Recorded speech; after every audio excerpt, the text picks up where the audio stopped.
आपको बता दूं कि वोटर अधिकार यात्रा के बाद अब राहुल गांधी वोट चोर गद्दी छोड़ के नाम पर हस्ताक्षर अभियान भी शुरू करेंगे, जो 15 अक्टूबर तक चलेगा। इस अभियान के जरिए कुल 5 लाख हस्ताक्षर कराने का लक्ष्य रखा गया है, टारगेट रखा गया है। और ऐसा माना जा रहा है कि इन हस्ताक्षरों, इन सिग्नेचर्स के बाद बीजेपी के खिलाफ माहौल बनेगा।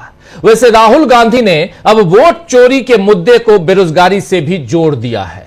आज राहुल गांधी ने एक पोस्ट में क्या कुछ लिखा है, आइए जरा आपके सामने रखना चाहता हूं।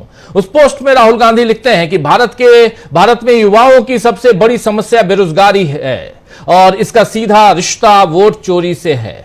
जब कोई सरकार जनता का विश्वास जीतकर सत्ता में आती है तो उसका पहला कर्तव्य होता है युवाओं को रोजगार और अवसर देना। लेकिन बीजेपी चुनाव ईमानदारी से नहीं जीतती, वो वोट चोरी और संस्थाओं को कैद करके सत्ता में बने रहते हैं। इसीलिए बेरोजगारी 45 साल के उच्चतम स्तर पर पहुंच चुकी है। इसीलिए नौकरियां घट रही हैं, भर्ती प्रक्रियाएं ध्वस्त हो गई हैं और युवाओं का भविष्य अंधेरे में धकेला जा रहा है।